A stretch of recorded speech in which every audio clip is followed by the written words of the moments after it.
aí, povo de Deus, está começando o nosso primeiro podcast Sala Aberta aqui na nossa plataforma digital no YouTube, IBM TV, da Igreja Batista Miramar, em João Pessoa, na Paraíba. Gente, você pode estar se perguntando, mas o que vai se tratar esse podcast? Olha, a gente vai falar sobre vários assuntos importantes, como você pode se conectar ainda mais com o Senhor, nosso Deus, né? Me chamo Letícia Silva e vamos estar juntos toda segunda-feira, encontro marcado, tá? Então você pode participar com a gente, interagir, mandar sua pergunta através do nosso Instagram, @BatistaMiramar, e a gente vai ter sempre essa conexão bem próxima. Então, vamos embora começar? Roda a vinheta, produção!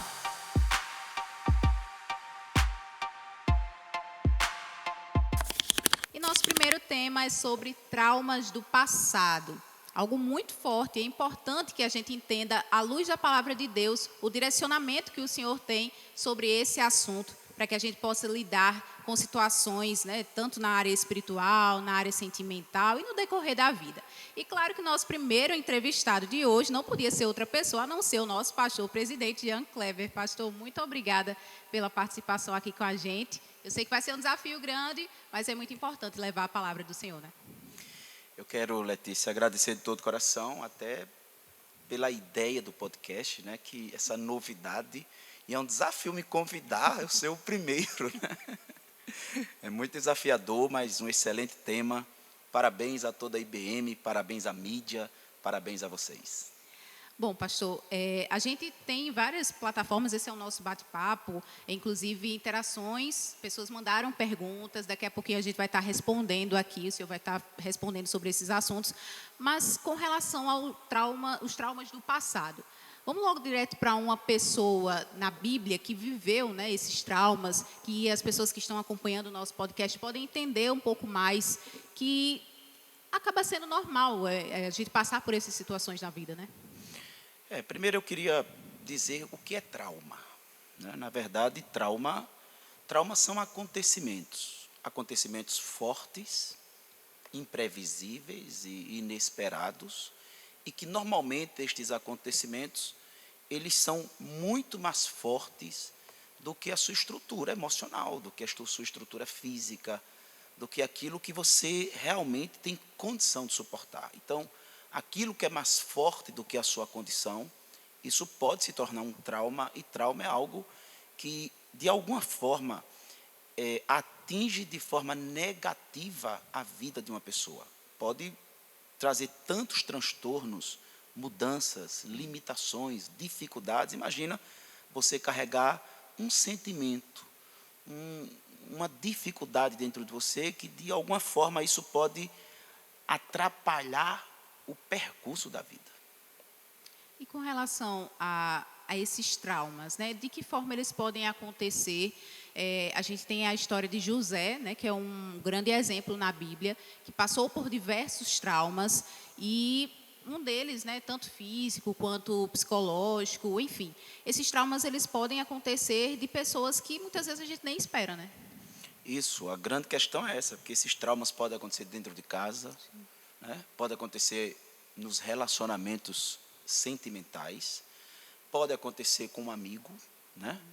Pode acontecer com um estranho, e pode acontecer até com você mesmo ser o próprio causador do seu trauma, né? Então, assim, de fato, a Bíblia a gente tem vários exemplos, mas eu acho que José é um exemplo muito bem pensado, né? Por conta até da idade dele e dos acontecimentos. A história de José é uma história marcada por muitos traumas, ainda com pouca idade, ainda na adolescência, que é uma idade muito preocupante, porque é uma idade de indefinição, né? A identidade da pessoa ainda não está sendo formada. Então, quando esses traumas acontecem nesse período da vida, eles são muito mais difíceis de serem superados, justamente por causa dessa falta de estrutura, falta de identidade, né? Falta de condição de administrar essas questões, entender essas questões. Quando uma pessoa é mais madura, ela passa a entender que a vida é inevitável que os problemas não surjam, mas isso na cabeça de um adolescente é muito mais difícil de administrar, de entender, de ser paciente, de alguma forma, construir caminhos de superação. Então, vamos lá. Vamos pensar em alguns acontecimentos que, de fato, são acontecimentos traumáticos na vida deste personagem. José era filho de Jacó e Raquel, né? Jacó, ele casou-se 2 vezes. O primeiro casamento de Jacó, ele foi enganado por Labão. Ele casou com Lia, né? E aí, mas na verdade, o grande amor dele era Raquel. E até que Labão, que era o pai de Raquel, ele disse, não, faz o seguinte, trabalha mais 7 anos para mim que eu te darei Raquel. E ele trabalha mais 7 anos. Na verdade, ele trabalhou 14 anos por Raquel. Hein, Letícia? Tomara que você encontre um marido assim, né? Um homem que é apaixonado dedicado, por você. né? Já profetizando aqui. E interessante que, quando ele casa-se com Raquel, era a mulher amada, a mulher querida, a mulher que ele era apaixonado, mas ela era estéril, ela não dava filhos. E Lia tinha filhos, né? E isso foi trazendo muita dor a Raquel, até que um dia Deus lembrou-se dela, teve misericórdia dela, e ela deu à luz, e ela colocou o nome deste jovem de José, né? Na verdade, José significa aquele que acrescenta, né? Como se fosse um ramo frutífero. Por que ela diz isso? Porque ela queria mais filhos, então ela coloca o nome José, de José, que é Iosef, na verdade, para que, era como se fosse já um pedido que Deus concedesse mais filhos. Interessante que Deus concedeu, de fato, mais um filho a Raquel, mas esse filho foi muito penoso, porque quando este segundo filho nasceu, ela morreu no parto, né? Raquel morre no parto, e é interessante aquilo ali, porque alguém coloca o nome daquele filho de Benoni, e Jacó está presente na hora dessa morte, desse acontecimento, e Jacó não permite que este nome, de fato, seja dado ao filho dele, o Benoni, né? Porque Benoni é filho da dor, filho da morte. Imagina o que seria a vida desse rapaz. Isso aí já é um trauma, entende? Imagina você carregar um nome, você sabe que a tua mãe morreu em um parto, e ainda carregar um nome que esse nome recordaria sempre. Fica marcado, né? Uma marca, né? E aí Jacó, sabiamente, ele disse, não, meu filho não se chamará Benoni, mas sim Benjamim. Então, nessa casa tinha 12 filhos e uma filha. 2 esposas e 2 concubinas. Pensa bem essa história dessa casa. Jacó, 2 esposas, Lia e Raquel. 2 concubinas, que uma era serva de Lia e outra era serva de Raquel. Porque ele também teve filhos dessas servas. Porque é o seguinte, quando Lia dava filhos, né? Lia tinha filho 1 ano, 2 anos, 3 filhos, 4 filhos, Raquel estava desesperada, porque ela não podia dar filho. E aí, o que é que ela fez? Ela deu a sua serva para Jacó se deitar com ela. E aí, Jacó se deitou com a serva de Raquel e teve filhos. E Lia, num dado momento, não podia dar mais filhos, de repente ficou lá difícil de engravidar, ela disse, então vou dar a minha serva. E, então Jacó tinha, na verdade, filhos de 4 mulheres, 2 esposas e 2 concubinas, e 12 filhos homens e uma filha mulher. Então imagina essa casa. Então, e de alguma forma Jacó, ele tinha um amor, ele tinha um apego, ele tinha um apreço maior por José do que pelos demais. Por quê? Nesse tempo Benjamim não era nascido ainda. E por que isso? Porque de fato José era o filho da mulher que ele amava, os demais não. Então isso gerou dentro de casa uma certa situação de muita confusão. Então é aqui onde a gente começa essa questão dos traumas, por exemplo, traumas familiares. Possivelmente esses traumas chamados traumas familiares, ou traumas que acontecem dentro do lar, possivelmente estes sejam os piores. A gente pode caracterizar, por exemplo, que um trauma que aconteceu com um pai ou com uma mãe, isso consequentemente reflete num filho e ele se torna traumatizado com uma situação que nem foi ele que viveu, de certa forma. Pode acontecer? Pode, porque a existência de um trauma, né, mexe, não tem como esse trauma não ter uma influência forte na história da pessoa. Né? Atrapalha a vida. Né? É uma presença não bem-vinda que passa a ser uma companheira, né? Uma presença mal-vinda, uma presença que maltrata, uma presença que prejudica, que limita, uma presença que tortura. É um espinho na carne, na verdade, o trauma é um espinho na carne. Então, vamos lá, essa casa, José, em primeiro lugar, ele enfrenta o ódio. Pensa bem você morar em uma casa em que teus irmãos têm ódio de você. Ódio, literalmente eles tinham ódio de José. E para completar esse ódio, José, de forma imatura, ele relatou alguns sonhos. Né? Eu tive um sonho. Nós estávamos no campo, apanhamos feixes, e o meu feixe ficava de pé, e 11 feixes se prostravam diante do meu feixe. Pensa comigo, os irmãos, se nós iremos nos prostrar, ele é maior do que nós, e foi criando aquela situação. E José, mais uma vez, conta mais um sonho inesperado. Ele foi muito inesperado. Aquele sentimento de inferioridade que os irmãos já tinham, acabou piorando. Isso, né? porque José era o filho que, por exemplo, tinha uma roupa que os outros não tinham. Entendi. Né? José tinha a atenção que os outros não tinham. José tinha a dedicação e a admiração de Jacó e os outros não tinham. Então, o tratamento era diferenciado dentro de casa. Então, os irmãos foram nutrindo um ódio. E, para completar, ele, de forma não prudente, ele vai relatando esse tipo de sonho. Não sabia ele, lógico, era um sonho de Deus, era uma revelação de Deus, porque se cumpre lá na frente. De fato, ele se torna governador do Egito. Os irmãos, num período de fome, vão comprar comida no Egito e se prostra diante de José, sem saber que era José. E ele disse, olha, eu tive outro sonho. O sol, a lua e 11 estrelas se prostravam diante de mim. E ali entendeu o quê? O sol representava o pai, a lua, a mãe, e 11 estrelas os irmãos. Então, isso foi gerando ciúme, isso foi gerando ódio, inveja. E aí, o primeiro trauma, ele tem um trauma feito dentro de casa por parentes próximos. Veja, o primeiro trauma na vida de José, de fato, foram traumas provocados ou acontecimentos traumáticos dentro da própria casa e com familiares. Por que eu disse que estes traumas familiares são mais duros de serem superados? Porque a gente não espera isso dentro de casa. Não tem coisa pior do que a decepção com quem a gente ama, a decepção com quem a gente admira, a decepção com quem a gente espera o abraço, o carinho, a consideração, o cuidado, a proteção. Né? Quantas pessoas que sofreram uma coisa chamada rejeição. Foi feita uma pesquisa sobre dores emocionais.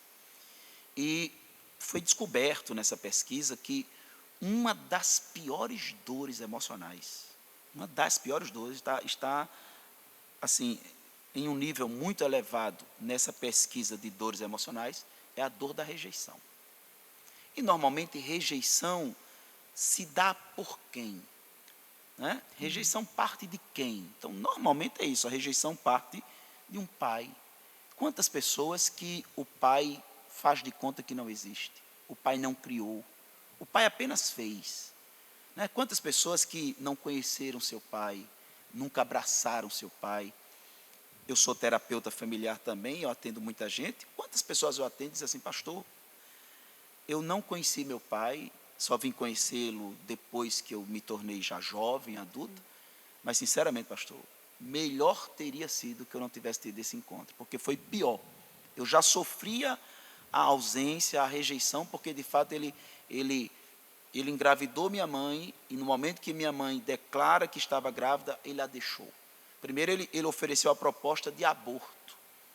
Minha mãe não quis abortar, que normalmente é isso. A pessoa que rejeita, quando descobre a gravidez, isso eu estou falando, lógico, da figura do pai, a primeira proposta dele é aborta. Se aquela mulher não quiser abortar, aquele pai que quer manifestar uma rejeição àquele filho, ele normalmente deixa. Ele faz de conta que aquela criança não existe. E a gente pensa que não, mas já no ventre, Letícia. Criança sente, né? Já sente. É impressionante como as dores emocionais, elas existem já no ventre. E estudos até mostram que no ventre a criança já escuta tudo, né? Depois de um certo período, né? de mês e tal, a criança já vem escutando tudo. Então, se a mãe sente aquela tristeza, aquela angústia, consequentemente, aquela criança vai sentir e vai ouvir tudo isso. E por mais que não haja o discernimento da criança, né? Que está ali sendo gerada, mas há a absorção de tudo aquilo. Veja que, por exemplo, ela não sabe compreender, né, não sabe explicar, não tem condição para isso, mas existe um sentimento. Interessante que esses traumas que se dão, quer no ventre, ou quer na primeira idade, ou no início da vida, principalmente traumas que se dão numa idade ainda que a razão, ou que a compreensão, ou que a capacidade de compreender e explicar não chegou ainda, a gente pensa que isso fica apagado. Não fica. Por incrível que pareça, quantas pessoas que têm sentimentos e comportamentos, fobias, medos, e que não sabem explicar. São gatilhos que são acionados e que a pessoa mesmo, adulto, já passa a pensar, o que é isso? Por que eu sinto isso? Por exemplo, quantas pessoas que não se sentem bem em ambientes fechados? Um exemplo, né? Em ambientes fechados. E quantas pessoas que pensam na sua história e não lembra, não recorda nenhum momento na vida que sofreu algum tipo de trauma em ficar preso, quem sabe, num elevador, ou alguém amarrou aquela pessoa. Por exemplo, imagina um assalto. Imagina essas pessoas que são sequestradas. Pensa comigo, que são amarradas, jogadas dentro de uma mala de um carro. Como não ficar um trauma ali? E né? como não desconfiar de tantas outras pessoas, né? Acaba desconfiando tanto que se você vai andar na rua, fica aquele cisma, né, de olhar para o A lado. pessoa adoece. Então, Sim. da mesma forma, às vezes algo aconteceu numa idade ainda de ventre. Ou numa idade ainda que, mesmo depois de que nasceu, ela ainda não tem a compreensão de nada. Mas, quando chega a idade da compreensão, as pessoas começam a ter conflitos de tentar recordar, lembrar ou explicar certos sentimentos que elas não sabem por quê. São gatilhos que são acionados, mas que isso se deu numa idade, de fato, do ventre, entendeu? Então, assim, essa questão de traumas dentro de casa, por isso que eu falei da rejeição, né? O abandono, por exemplo, a omissão. Quantos pais que não são presentes em momento nenhum na vida de um filho? A gente pensa que isso não tem valor. A gente pensa que isso passa despercebido. Não, isso é traumático. Ou engana a criança ou o adolescente com, eu vou lhe dar um presente, eu vou lhe compensar, achando que vai suprir aquele vazio, mas na verdade não mente supre. o tempo todo, entendeu? Cria expectativas falsas, promete o que não cumpre, né? Quer dizer, de alguma forma, a pessoa vai estar produzindo naquela criança dores insuportáveis e que muitas vezes a idade não permite que aquela criança verbalize, que aquela criança manifeste isso para o pai. Tem uma história muito bonita de uma criança que o pai nunca tinha tempo para ela, mas nunca tinha tempo para ela, e ela, papai, meu filho, eu estou assistindo o jornal. Papai, meu filho, eu estou assistindo o jogo. Papai, nunca aquele pai parava para aquele filho. E um dia aquele filho disse, papai, gritou mais alto, disse, papai, quanto é que o senhor ganha por mês? Que é isso, meu filho? Para que você quer saber? Me diga. E o pai disse, pronto, ele saiu de perto do pai. E passou o tempo, um dia, ele chegou perto do pai e disse, papai, o pai mais uma vez, como de costume, disse, meu filho, eu estou muito ocupado. Papai, eu preciso. E começou a chorar, a gritar e correu para o quarto. E aí o pai se preocupou, foi lá no quarto, abriu a porta, viu ele na cama chorando. E, diga, meu filho, o que é que está acontecendo? Papai, ele abriu a gaveta, pegou um dinheiro, deu ao pai. Disse, papai, desde aquele dia que o senhor me disse quanto era que o senhor ganhava por mês, eu fiz os cálculos para ver quanto seria um dia de trabalho seu e quanto seria uma hora de trabalho seu. E eu, desde aquele dia que eu não lancho na escola, o dinheiro que o senhor me dá para o lanche, eu guardo. Porque eu fui juntando dinheiro para comprar uma hora da sua atenção.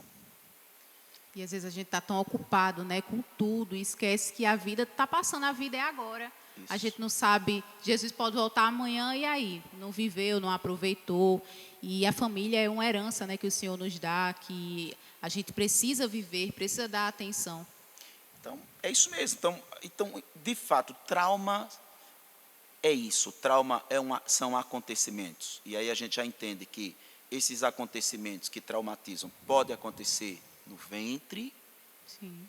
pode acontecer nos primeiros dias e anos de vida, pode acontecer em qualquer idade. Naturalmente, existem idades que você administra melhor. Né? E pode acontecer também partindo de qualquer pessoa. Pode ser da família, pode. De um pai, pode. De uma mãe, sim. De um irmão, foi o caso de José. O trauma de José se deu através de quem? Dos irmãos. Veja que os irmãos, o pai Jacó mandou ele ver onde estavam os irmãos. Os irmãos de longe percebem que José está vindo. José tem uma roupa que ele sempre usava, que era a roupa que mais incomodava os irmãos, né? Porque os irmãos não têm aquela roupa colorida. É aquela só quer ser, né? Aquela de só quer ser. Os irmãos virados e viram de longe, disse, lá vem um tal sonhador, chamaram ele de sonhador, vamos matá-lo, vamos matar ele. Eles planejaram a morte de José, né? O irmão mais velho era Rúben, de alguma forma tentou amenizar a situação, dizendo, não vamos matar não, tentou apaziguar, não é? Mas eles fizeram o seguinte, Rúben teve que sair, se ausentar, esses irmãos jogaram José dentro de uma cisterna, né? Veja, imagina o medo, o desespero, eles rasgaram a roupa de José. E já é outro trauma, que é o físico também, Isso. porque ao cair na cisterna, consequentemente, Machucam José. machucaram e ele. deram uma tortura psicológica, né? Porque Sim. de alguma forma ali, nós não sabemos o texto, mas dá para a gente imaginar, Sim. por exemplo, as palavras, né? Os próprios irmãos, quando não conhecem José, lá na frente José se torna governador, no capítulo 45, eles dizem que quando o dinheiro fica no saco lá do alimento deles, e aquela coisa toda, que José está enganando eles, né? Na verdade, para poder assim, depois se revelar para eles quando estão comentando um com o outro, eles dizem, eles recordam, eles lembram, eles dizem assim, Deus está nos pagando o que nós fizemos com o nosso irmão José, quando jogamos ele. Pesou. É isso que eu digo, ficou, né? Eles sabem o que fizeram, eles sabem o que disseram, eles sabem a pressão psicológica que fizeram com José. Então, veja, José tem todos esses traumas na sua infância e adolescência. Para piorar, ele é vendido. Agora imagina você ser vendido como escravo.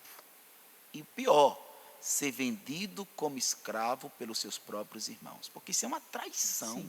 Né? E ele aí chega no Egito. Chegando no Egito, ele vai trabalhar na casa de Potifar. Potifar era um comandante lá do exército do Egito. José sofre outro trauma, fortíssimo. Por quê? Porque José sofre o trauma da calúnia, da injustiça. Eu lhe digo, viu? Esse trauma é um trauma que é difícil você superar. Porque, de alguma forma, depois de toda a dor que ele sofreu dos irmãos, né, ele de alguma forma, ele consegue reconstruir a vida no Egito. Ele consegue, por exemplo, se tornar uma pessoa bem-sucedida, ele consegue um emprego que ele é reconhecido. O próprio Potifar reconheceu que depois que José chegou lá, os bens de Potifar se multiplicaram. Potifar reconhecia que Deus era com José. Então, de alguma forma, a sua dor era grande, a dor da saudade, a dor da distância, né? Mas, de alguma forma, assim, como ele foi se tornando bem-sucedido, como profissionalmente falando, ele foi galgando na vida, então, veja, ele já tem um trauma familiar, mas ele reconstrói, pelo menos profissionalmente, a vida. Só que vem um problema na vida profissional dele. Por quê? Porque a mulher de Potifar coloca os olhos em José e tenta José de toda forma para que José se deitasse com ela, e José disse não para ela, né, dizendo, de forma nenhuma irei deitar-me contigo, até porque tu és mulher, né, do meu Senhor, e eu sou um servo de Deus, eu jamais iria pecar contra Deus. Então, o que acontece? Acontece simplesmente que ela calunia. Então, ele sofre uma calúnia muito forte, e essa calúnia resulta numa injustiça, ou seja, imagina, ele se torna um presidiário, injustamente. Pensa comigo, uma pessoa dentro de uma cadeia por causa de uma calúnia. Agora, por que eu comecei a falar, e aí já citando a história de José? Até para que as pessoas entendam que todo mundo está sujeito a passar por situações, né?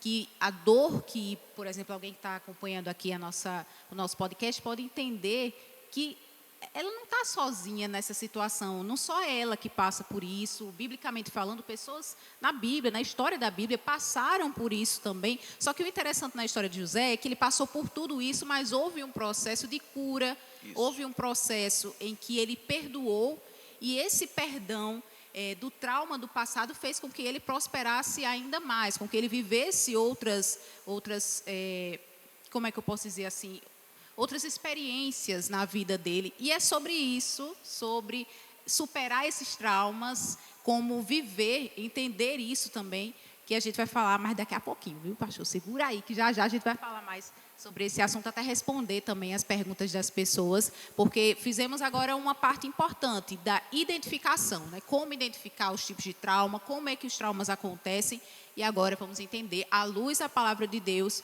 como superar esses traumas. Daqui a pouco, a gente volta já.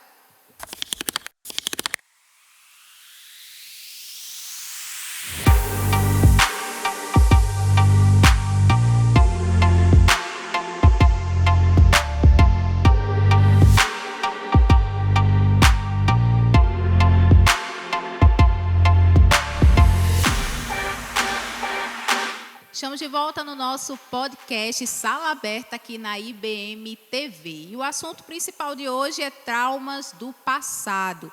Nosso convidado, pastor Jean Kleber, nosso pastor presidente, falou um pouco mais com relação à história de José. Exemplificou sobre a história de José.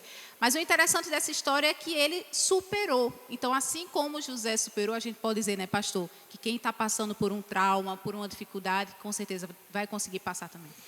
Com certeza. Tem um texto na Bíblia, no capítulo 41, versículos 50 a 52 de Gênesis, que quando José casa, ele tem 2 filhos. O primeiro filho se chama Manassés. Interessante que o nome Manassés significa Deus me fez esquecer.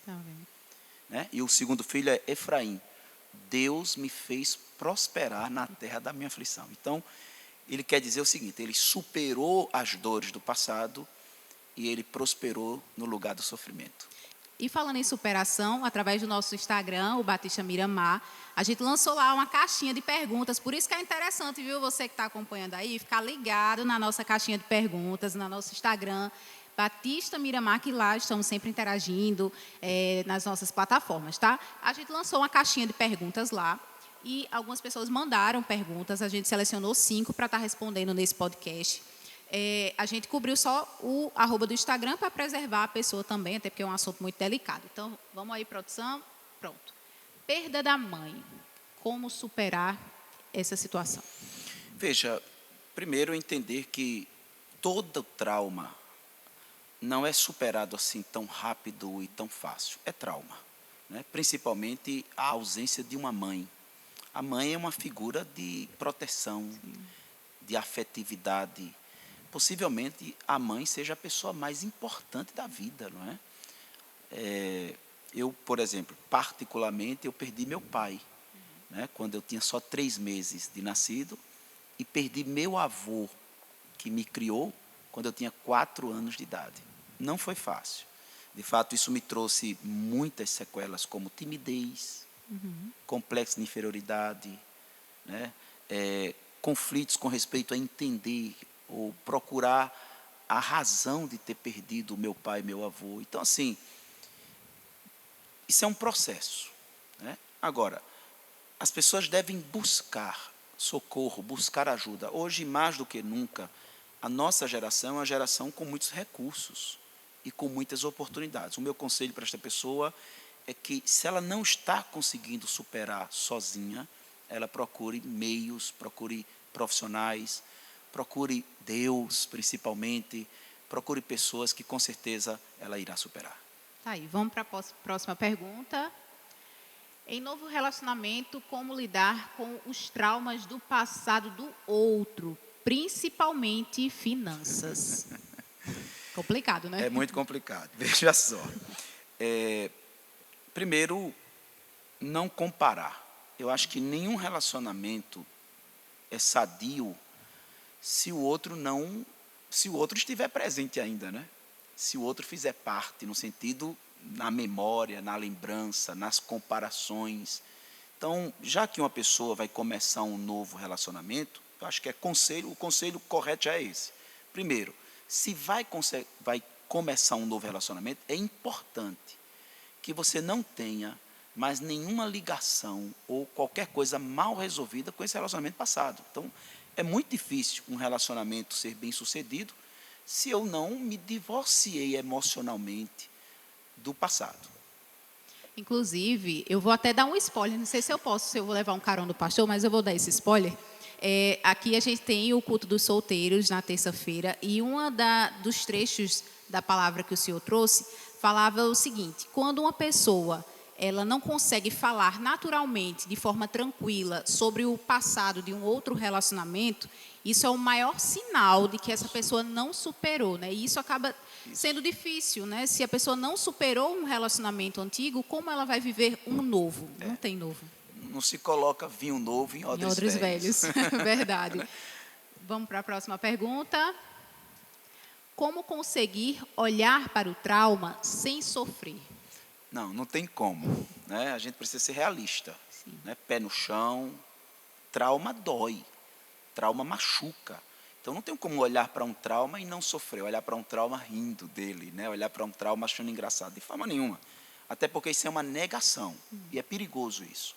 Tem pessoas que entram na ideia da negação, ou seja, ele começa a negar uma dor que existe. Então isso não é sadio, isso não é o caminho da solução. Primeiro você deve, de fato, reconhecer a dor, né? E como eu falei, buscar os caminhos de cura, buscar os caminhos de superação, mas nunca negar. Não adianta eu maquiar, dá para entender? É como se eu tivesse uma ferida e colocasse uma maquiagem e escondesse aquela ferida, né? É como Naamã, cheio de lepra, com a roupa de comandante. E tem uma hora, assim, a pessoa vai sofrer de certa forma, porque é um trauma, né? É que nem uma queda de moto. Eu caí de moto aqui, não sei se vocês vão ver minha cicatriz, mas eu tenho uma pequena cicatriz aqui de uma queda de moto que eu sofri. E ao colocar água doía, ao colocar remédio doía, mas é o processo da cura.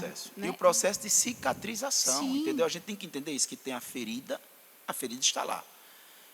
Lógico, nenhuma ferida, ela existe para sempre. Desde que eu não trate. Por exemplo, se uma ferida ela demora mais, às vezes a ferida foi mais profunda, a ferida foi mais grave. Por isso que isso depende também da intensidade do trauma. Trauma também tem intensidades, né? Tem níveis de intensidade. Existem traumas que a intensidade dele foi uma intensidade amena, foi uma intensidade mais suave, mais leve.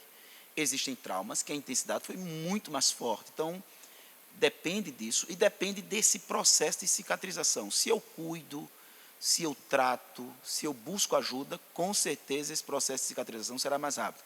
Mas se eu firo, se eu continuo me expondo, se eu continuo me relacionando com pessoas que só me ferem, que só me machucam, se eu não faço essa seleção, se eu não tenho cuidado de mim, aí sim, essa ferida pode se tornar crônica. Com relação, pastor, à cicatrização, né? Porque a ferida em si vai ter um momento que ela vai fechar, vai sarar, mas a marca acaba ficando, né? Então, como não olhar para essa marca sem sofrer mais ainda, entender que já passou, já curou e é hora de seguir em frente? Mas é onde está.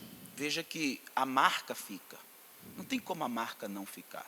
A marca vai ficar, sendo que não dói mais. É como uma cicatriz. Você olha para uma cicatriz, por exemplo, eu tenho uma cicatriz aqui na mão, de um corte, né, há muitos anos atrás.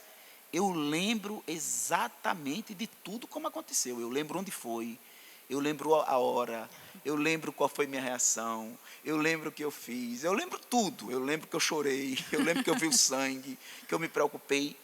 Veja, eu lembro de tudo, mas não me dói mais, porque está cicatrizado. Assim é quando uma pessoa supera um trauma. Ela lembra de tudo, mas já não dói mais. Olha aí, vamos para a próxima pergunta. Como se portar ao encontrar familiares que fizeram-nos mal e não tenho mágoa? Não sei como reagir. Veja só, é importante que a pessoa primeiro se perceba. Né? Ela está dizendo que não tem mágoa, é isso? É isso, elas que não têm mágoa, Pronto. mas que essas pessoas fizeram mal Pronto. a ela. Quando não tem mágoa, fica mais fácil. Né? Porque, entenda, a inexistência da mágoa ou a superação da mágoa faz com que isso não doa. Você recorda, é a mesma coisa, você recorda, sim, você sabe, né, o que aquelas pessoas fizeram com você, mas se isso não te dói mais, então isso pelo menos não te incomoda. Agora, lógico, a pessoa fica com medo, fica com receio, né, fica desconfiada, olha para essas pessoas e sabe que aquelas pessoas te fizeram mal muito grande e que elas podem repetir essa atitude. Primeiro, se não existe mais mágoa, assim, o sadio é reconstruir os laços familiares. Sim. Nunca é sadio intrigas familiares, né? Distanciamento familiares. Não é sadio. Acho que é muito importante que, se uma pessoa conseguiu superar a mágoa e ela tem a possibilidade ou a oportunidade de reconstruir esses laços, é melhor. Agora, se ela percebe que aqueles parentes, de fato, mesmo ela tendo superado essa mágoa, mas aqueles parentes continuam tendo um comportamento que não é confiável, ela coloca um limite. Então, o limite é a palavra certa. Olha aí. Vamos lá, próxima pergunta. O sentimento de culpa me impede de superar. O sentimento de culpa é mágoa de si próprio, né? É quando você se autorreprova, é quando você questiona a si mesmo o porquê você ter feito certas coisas. Então, assim como é importante a gente perdoar o outro, é muito mais importante a gente perdoar a si próprio. É entender que ninguém é de ferro. Ninguém passa por esta vida de forma perfeita. Todo mundo cai, todo mundo erra, todo mundo uma hora se precipita, comete as loucuras da vida, todos nós, todos nós. Então, eu não posso ficar alimentando, lambendo esta ferida, alimentando este passado, me auto-acusando, me auto-torturando por conta de algo que eu cometi, de algo que eu fiz. Então, veja, a culpa até certo ponto, ela é sadia quando? Quando, de fato, a minha consciência pesa. Isso é positivo. Eu acho o seguinte, uma pessoa que comete um erro e a sua consciência não pesa, aí sim é mais preocupante. Sim. Por quê? Porque essa pessoa não tem culpa. Essa pessoa simplesmente, ela tem um distúrbio, na verdade. Por exemplo, um sentimento psicopata, às vezes, né? A pessoa não tem nenhum tipo de alma, de sentimento, não sente absolutamente nada pela dor do outro. Então, assim, essa culpa é sadia quando a consciência pesa. Então, isso já é um sinal de que esta pessoa, de fato, ela tem esse senso moral e de responsabilidade. E também, essa culpa só deixa de ser sadia quando ela se prolonga e eu nunca supero, eu nunca me perdoo. Então, eu devo ter minha consciência pesada, mas eu devo me arrepender e eu devo mudar as minhas atitudes, não repetir mais aquele erro, me perdoar e prosseguir a vida. Se uma pessoa cai, ela não vai ficar lá no chão. Ela se levanta, bate a poeira e prossegue. E acreditar também que Deus sempre nos dá a oportunidade, né? Temos um dia após o outro. Se hoje não deu certo, amanhã sempre vai dar. E é disso que pressupõe a fé, né? Isso. A fé é crer, a gente vai crer no Senhor e crer que o amanhã sempre vai vir, que o Senhor nos reserva coisas maravilhosas. Veja, Deus perdoa, né? Deus Sim. É um Deus perdoador para o coração que se arrepende, que pede perdão. Então, se Deus perdoa, quem sou eu para não perdoar o outro e perdoar a mim mesmo?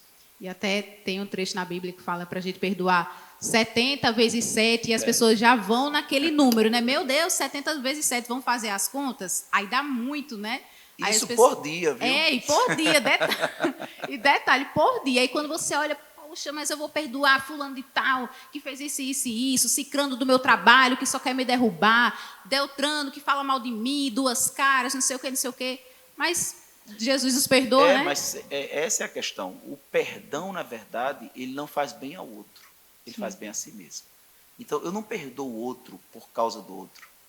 Eu perdoo o outro porque eu quero ser sadio. E traz uma paz muito grande, né? Total. Pastor, só para a gente encerrar, né? Tá bom demais, dá vontade de ficar aí por muito tempo. Por esse motivo, a gente quer convidar você para toda segunda-feira estar acompanhando o nosso podcast. Mas só para a gente encerrar, uma mensagem assim para as pessoas que precisam, de fato, superar os traumas do passado. Aqui a gente deu várias dicas, né? Várias orientações, até mesmo à luz da palavra, mas vou deixar o encerramento final para o senhor. Primeiro, tenha paciência, né? A paciência é fundamental. Entender que essa cura é um processo, né? Essa cura tem um tempo. E esse tempo, às vezes, a gente não sabe dizer, né? Não está no nosso controle pleno. Então, tenha paciência, respeite você mesmo, respeite sua dor, respeite suas limitações, respeite sua ferida. Agora, não alimente. Busque ajuda, busque socorro, confie em Deus. Deus é aquele que te dará graça e te dará condição de superar esta dor e prosseguir a vida.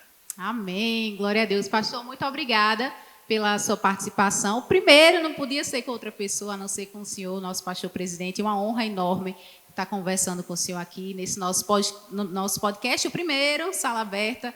Muito obrigada. Obrigado. Deus abençoe. Pois é, pessoal, nosso primeiro podcast está chegando ao fim. Ah, que peninha, né? Mas calma, viu? O nosso próximo vai falar sobre um outro tema importante, que é silêncio de Deus. Está imperdível. Próxima segunda-feira nós temos um encontro marcado. Muito obrigada por sua participação, por sua companhia. E deixa aí um comentário, ó, na parte de baixo aqui do nosso canal do YouTube. Segue a gente nas redes sociais, no Instagram, @BatistaMiramar. Gratidão, Deus abençoe. Até a próxima. Tchau, tchau.